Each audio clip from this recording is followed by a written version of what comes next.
Si une personne est sur l'acte de vente, l'acte de prêt, puis il y a quelqu'un d'autre qui a mis la mise de fonds, est-ce que c'est possible de la rajouter sur l'acte de vente, même s'il n'est pas sur l'acte de prêt? Non, ça c'est... J'ai une question qu'on n'avait pas prévue, mais qui va aider beaucoup de gens, surtout pour les investisseurs ou les gens qui achètent leur première propriété puis qui sont plusieurs. Admettons, lorsqu'on est deux, un couple ou deux partenaires, peu importe, on n'a pas de contrat par rapport à comment que les profits vont être splittés, ces affaires-là. Comment toi tu aides les clients avec ça? Parce que tu dois rédiger quand même. Les gens, c'est un achat individu, si je ne me trompe pas. Juste expliquer les gens comment ça fonctionne un petit peu quand ils achètent à deux personnes minimum. Alors, la question non claire de Christopher est qu'est-ce qui arrive quand on est plusieurs acheteurs sur une propriété et que les obligations de chacun et l'investissement de chacun n'est pas égal? Qu'est-ce qu'on fait avec ça? C'est ça ta question? Oui.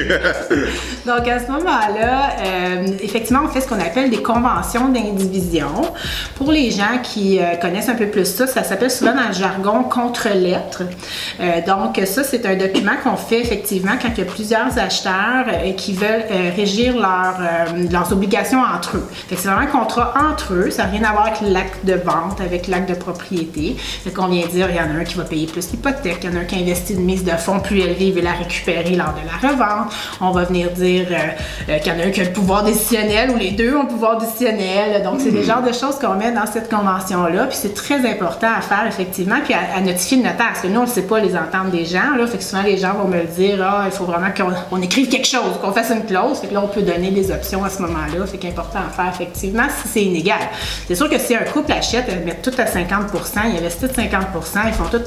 C'est pas pertinent de le faire. C'est vraiment quand il y a des choses inhabituelles ou inégales. Super. Puis, si une personne est sur l'acte de vente, l'acte de prêt, puis il y a quelqu'un d'autre qui a mis la mise de fonds, est-ce que c'est possible de la rajouter sur l'acte de vente, même s'il n'est pas sur l'acte de prêt? Non, ça, c'est en fait, c'est des voyons, c'est quoi le terme que je cherche? C'est la banque, les exigences, j'ai de la dire avec certains mots, exigences bancaires. Dans le fond, la banque interdit que si, dans le fond, il faut qu'il y ait le même nombre de gens sur l'acte de prêt que l'acte de vente. C'est pas les mêmes personnes. Ça, c'est la banque qui exige ça, c'est pas la loi. Là. Fait que si, dans le fond, la personne ne passe pas au crédit, puis avec propriétaire, c'est impossible. Ça, on le fait par, justement, la convention ou la contre-lettre que je parlais tantôt. Ça peut se faire aussi dans ce contexte-là. Si quelqu'un va investir, mais il ne pense pas au crédit, parce qu'il ne peut pas afficher sur les titres officiels. OK. Mais lorsqu'il va y avoir une revente, faut pas oublier de le mentionner. Oui. Puis ça va être respecté par le futur notaire qui va faire la vente de ce bien-là. Pour être respecté, par contre, ça donne que j'ai de l'expertise. C'est pas que je ne m'attendais pas à me vanter aujourd'hui dans la vidéo, mais ça donne que j'ai de l'expertise sur des conventions, les contre-lettres. C'est pas tous les notaires qui les ont. Là. Il y a des critères très précis pour que ça soit respecté lors de la revente. Il faut vraiment que ça soit notarié. Il faut vraiment, fait que c'est sûr qu'il faut s'assurer que le notaire a l'expertise pour faire cette contre-lettre-là. Super. Puis,